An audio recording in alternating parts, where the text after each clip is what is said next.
Hi, I'm Deanne Peterson, co-chair of UUCA's Project Phoenix steering team. Welcome to the Phoenix Project Town Hall of April 2020.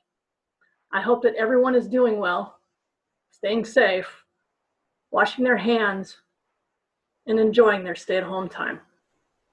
We have a lot to share with you today, but first, we begin with some opening words from our president and member of the Project Phoenix steering team, Christian Harden. Thanks, Deanne. Hello, I'm Christian Harden, your Board Trustee President. Welcome to the Project Phoenix presentation. It's wonderful to have this opportunity to share these opening words. Our community knows no boundary by Nancy Reed McGee.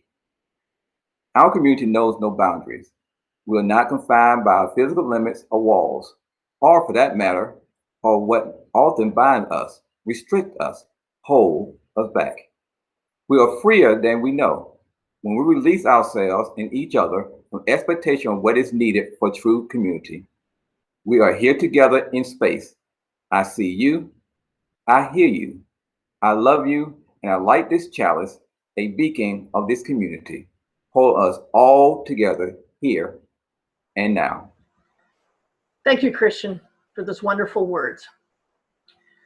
And because this is a town hall, we want to make sure that you know how to ask questions. As our new modus operandi is to gather together virtually, we wanted to be sure to be able to collect all your questions and comments from this presentation. We will be using a Google form to collect those questions and comments. We will then review your questions and comments and post written answers on the Project Phoenix website. You can access the Google form at uuca.org/2020/April-townhall. The Google form has the ability to collect 3 sets of questions at a time. You can submit as many forms as you want, as I know many of you have more than 3 questions. Please complete this form by April 30th. We will update the answers page often and include new answers to new questions as we go through this month. That way, if somebody else's question stimulates a question or our answer is insufficient in some way, you can ask new questions of us. You can see the link on the screen. It'll also be available at the end of this video. Now, Bryce Thomason, our recent finance trustee and new acting director of finance and operations, will now share the results of the feasibility study conducted by Coxe Curry and Associates. Take it away, Bryce. Thank you, Deanne. As we plan for the future of our congregation, we face a pivotal opportunity in our collective history.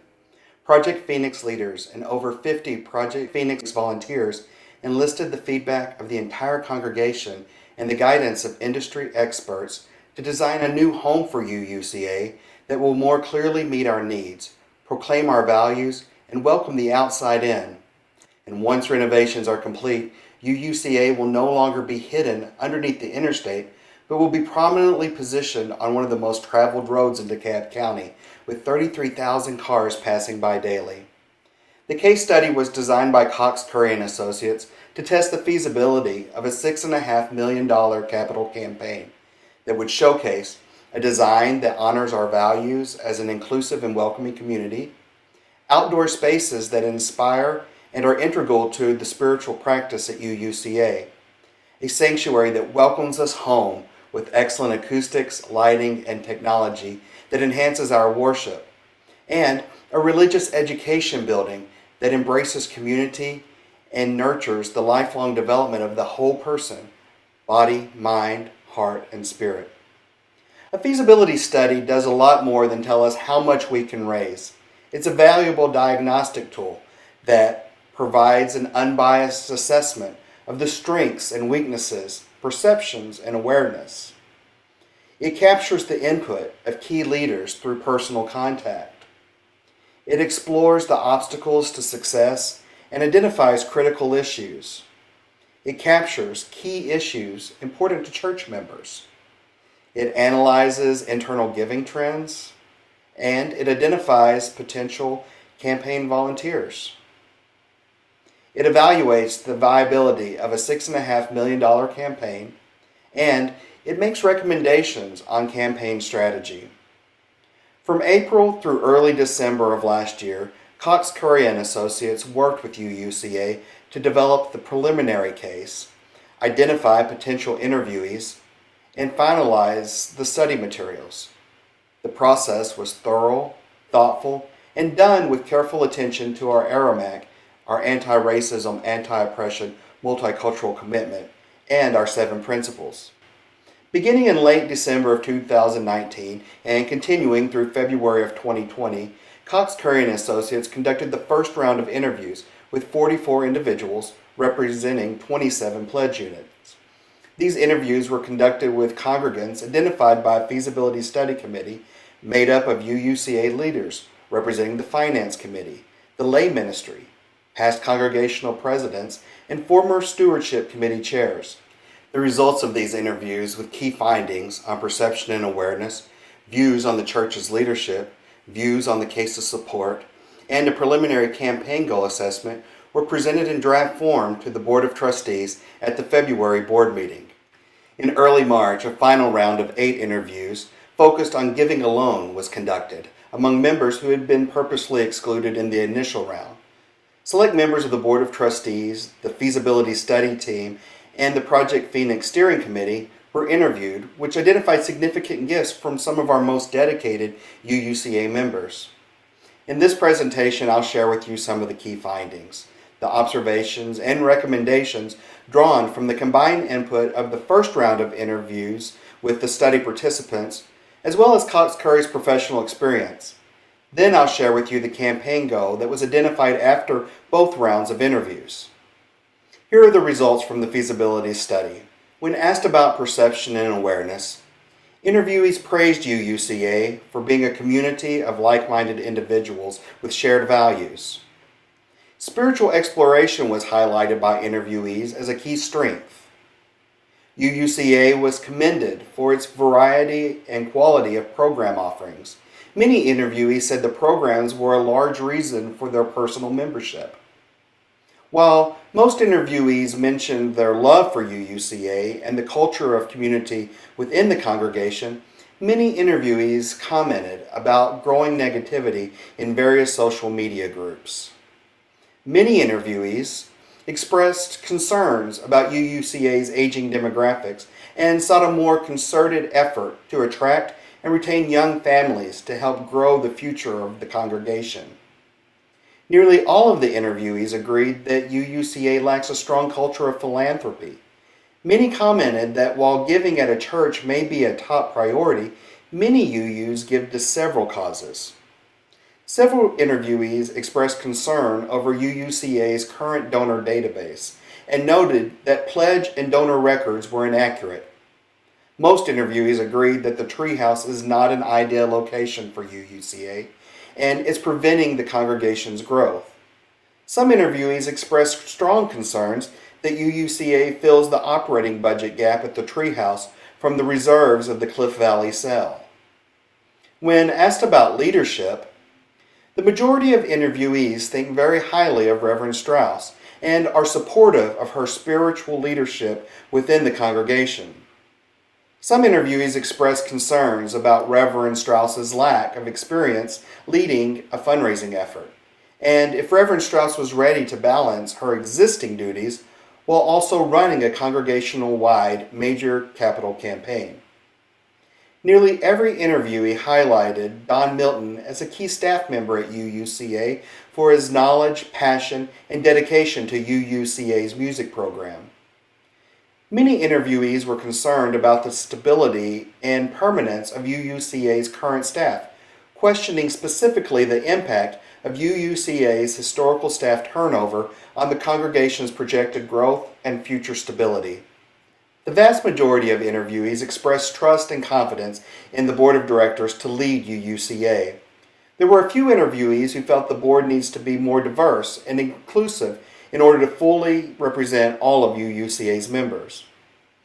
While most interviewees agreed that the board of directors and the Project Phoenix team are dedicated volunteers, many expressed concerns about current communication practices, including the transparency and distribution of information.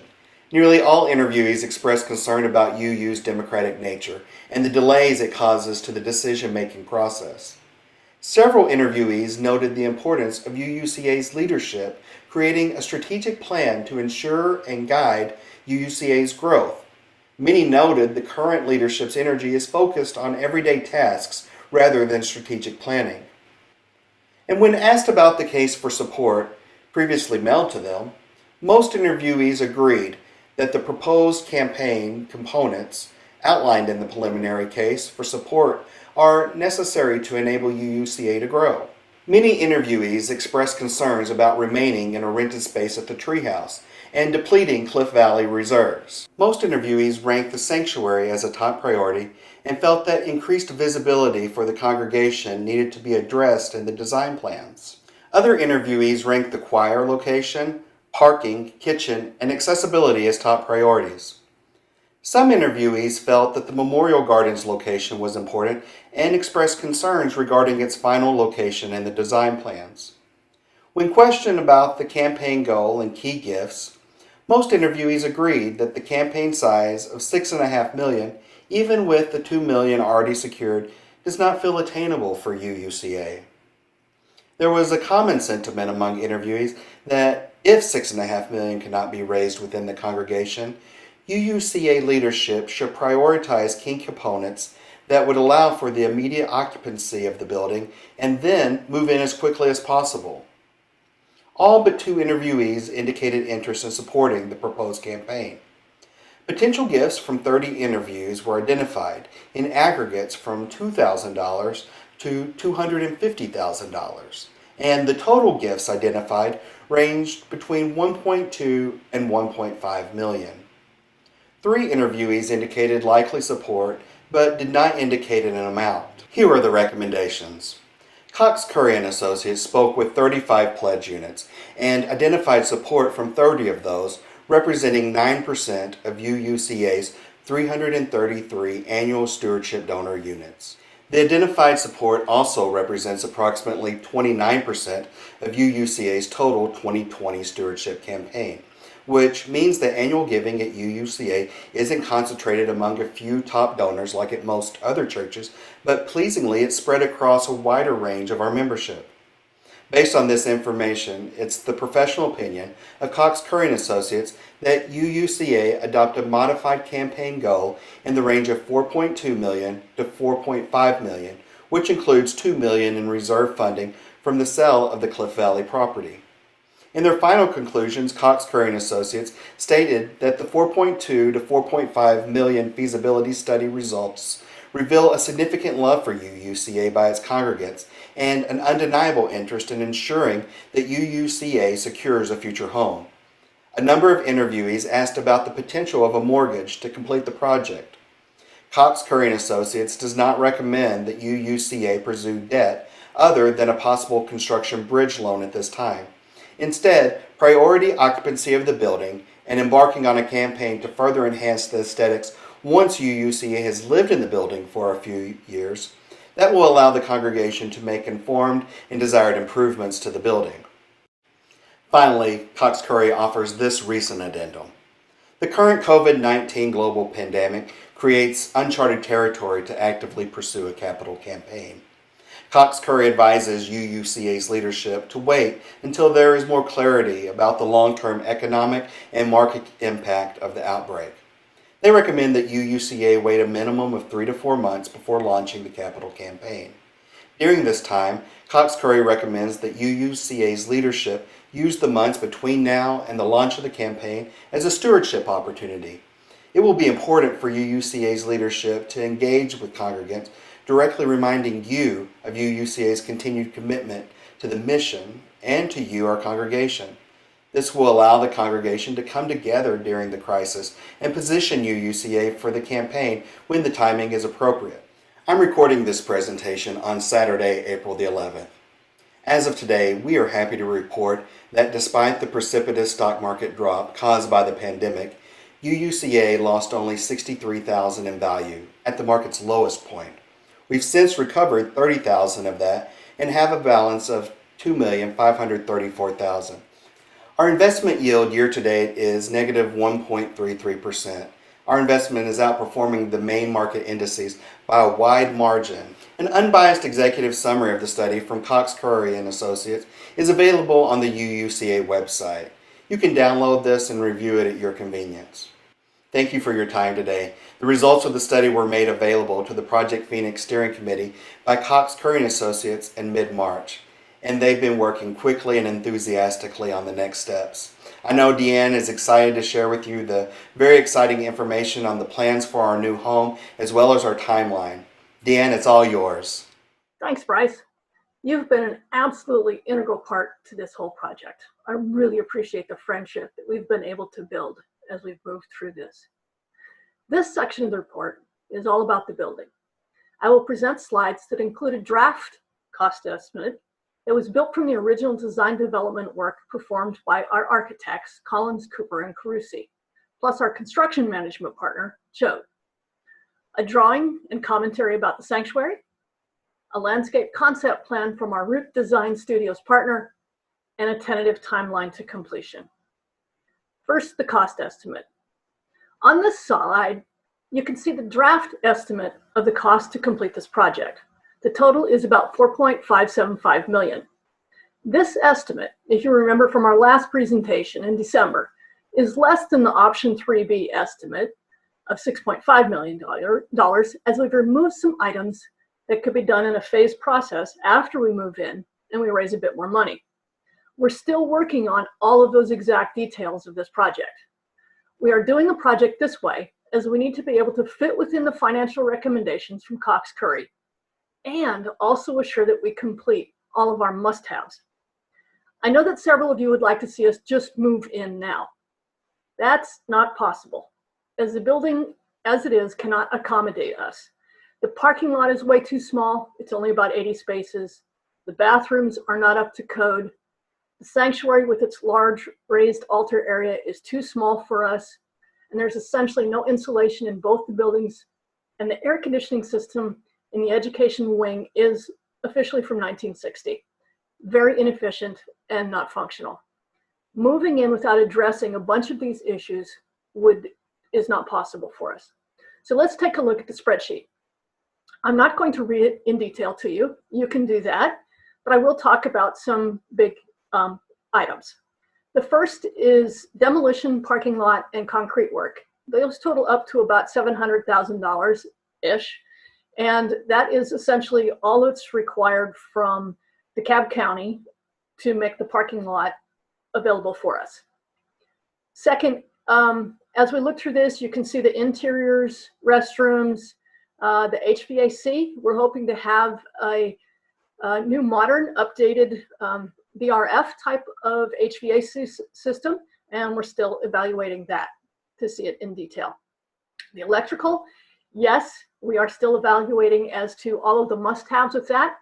It really depends on what the code requirements are for us as we move into the building. So I know you're going to ask me a bunch of questions, but save that. That one is still being evaluated by our mechanical engineering partners. Insulation and waterproofing. You can see that we have some allowances for the memorial garden, the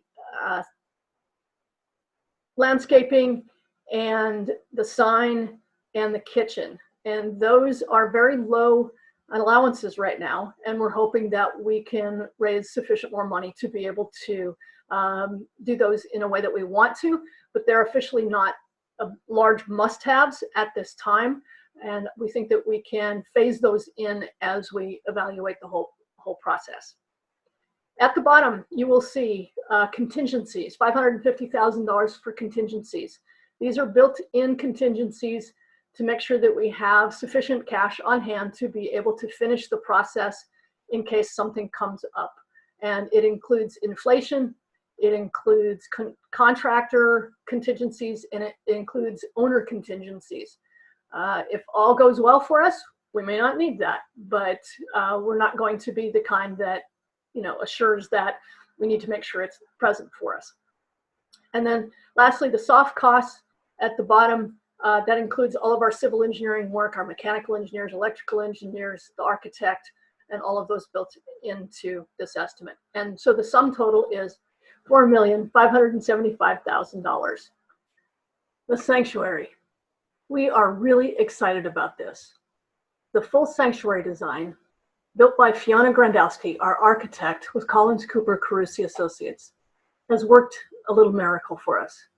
This design of the sanctuary has seating for over 300 placed into our beloved semicircular pattern. The seating capacity that you see here is more than any of the other previous designs. What's the difference? Those previous designs had several sections that were on slightly raised platforms. Because of those platforms, some of the floor space was taken up by ramps to get to the elevated platforms. This new design has universal accessibility as it is all on one level. The speaker's platform is the section that is elevated to assure good sightlines. The elevated speaker's platform is also accessible via a ramp. The level floor of the sanctuary allows us for an infinite, well, maybe not infinite, but highly adaptable space as the chairs are rearrangeable. The side sections on the drawing are about 60 seats plus, just right for a good-sized choir. There's also a family room with ample seating for about 20 people behind a large glass window. There would be a dedicated area for the audiovisual team too, with their own special booth. All of the exact details have not been completed in this drawing, as it's a concept plan. We're working with the architect to help complete more details, and you can see in the timeline slide the time frame of that process. This slide shows us the landscape concept, and it outlines the ideas for the 4.4 acres that we have. Our landscape architect, Michael Kidd, has been an absolute treat to work with. On this slide, you can see the different colored areas that represent sections of the plan. This plan will also be phased with the Memorial Garden and Playground, the first priorities. In the lower right corner, in purple, is the Memorial Garden area. And just you wait, a columbarium, a walking path, a pavilion, native plants, and all of it fully accessible as planned. The next step for this area is that we will have a meeting with the Memorial Garden team that is TBD, but coming soon. The periwinkle colored area is the playground. Those plans are also pending, and we will share those details as soon as we have them. The gold colored area is a potential community garden. The community garden would be in working with our neighboring area and potentially contributing to the food bank in Toco Hills. The pink area is a pollinator meadow that will replace a large section of the grass. Woohoo! The dark green area is the current grove of older hardwoods that will be reforested with all levels of native plants. The light green area is to be kept grassy for future carnivals or tent meetings and potentially overflow parking for large gatherings. Well, that remains to be seen. The small yellow area near the building will be kept as a waiting area for kids and or adults waiting on transportation. We're very excited about this. We hope that you are too. And finally, the timeline. This chart shows every event that is scheduled to get UUCA from our current status to the completion of construction. We will be working from now until mid-June with the UUCA staff, the Project Phoenix design team, our architect, Choate's pre-construction manager, and senior project manager to revise, complete, and finalize the costs of construction. At the same time, we hope to be getting our land development plan approval and permit. Once this has been accomplished, we will apply for the sign permit and hope to have it installed by mid-July. The capital campaign, which you'll hear about in a little bit, will start later in the year. Coxe Curry and Associates will start the construction documents in early September with the goal of getting a demo permit first and other permits subsequently. Parking lot construction should start shortly after Labor Day and be completed by Thanksgiving. The rest of the work will start in early January 2021, with completion expected by mid-July. Our lease of the treehouse ends on October 30th, 2021, so there should be enough time to move and settle in before then. And of course, all of this is highly dependent on the pandemic status. It may shift to the right. Although the treehouse is not an ideal location, we could most likely extend the lease beyond the current term as needed. This concludes my portion of the report. I will hand you off to our fabulous minister, Terrence Strauss. Thank you so much, Deanne, for your presentation of the updated design and timeline. Thank you to everyone on this team for the countless hours, the incredible talent, and the commitment you have devoted so lovingly to this monumental project. Thanks to Dave Spearman, Deanne Peterson, Carolyn Arvin, Christian Harden, Jennifer Thilo, and Bryce Thomason for all of your amazing work to get us to this moment. These new design and fundraising goals, well, I don't know about you, but they make me feel so hopeful, relieved, and excited for our future as a thriving beacon of interreligious engagement, spiritual exploration, community care, and justice making. Friends, we are now on the precipice, ready to make our way home. I am thrilled to announce the next phase of this transition. I know it feels like it's been a long time coming, but as soon as it is safe for us to gather again, we will be ready to rise up like that phoenix, taking a new form, adapting with beautiful, powerful resilience as we land softly together in our new faith home.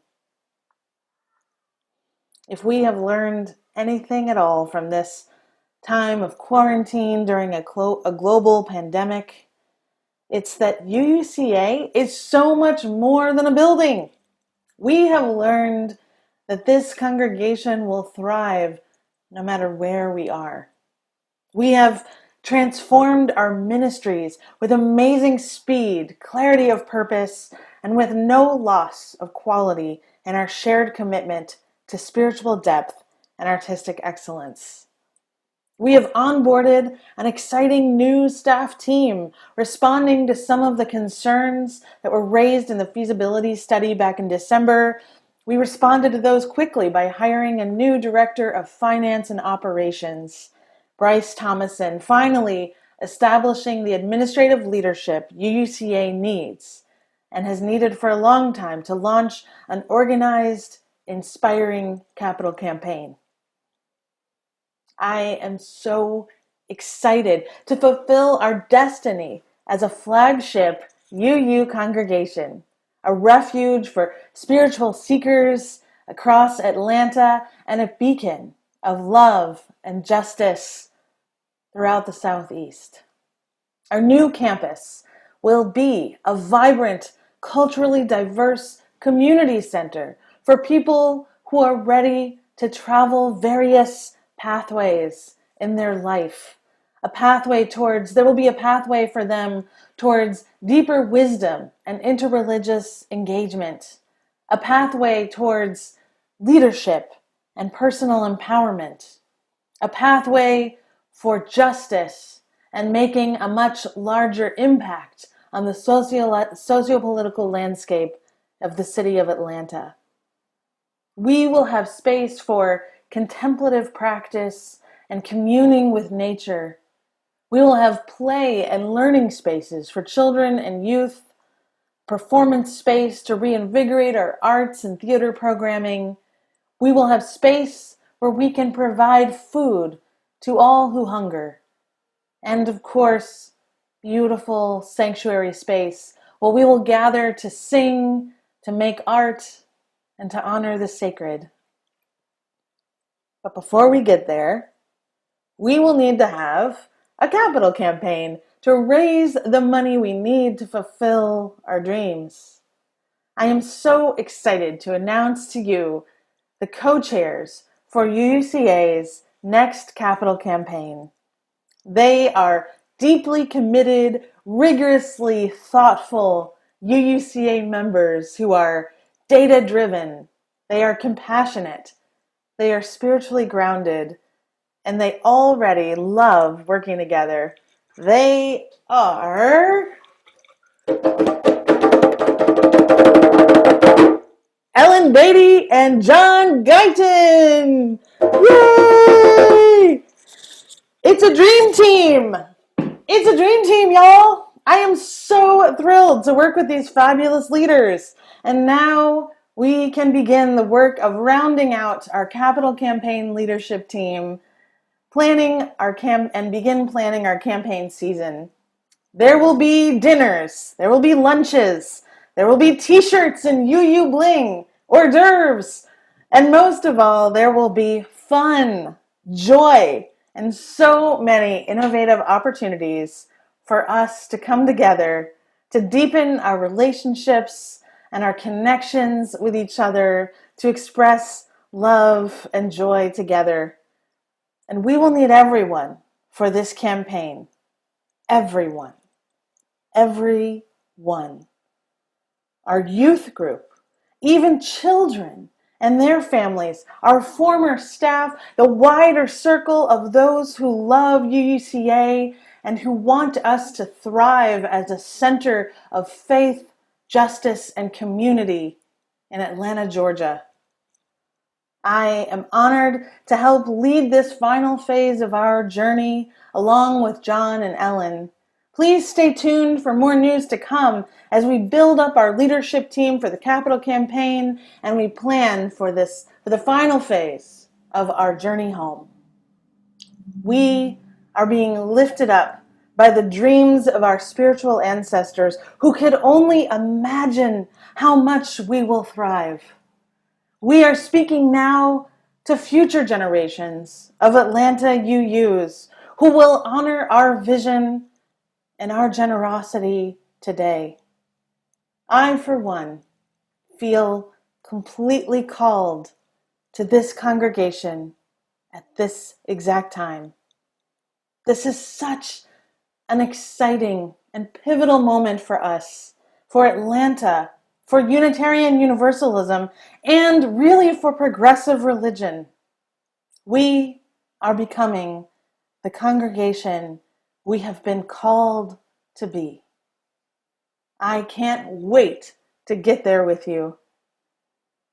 Let's celebrate! Blessed be. Go in peace.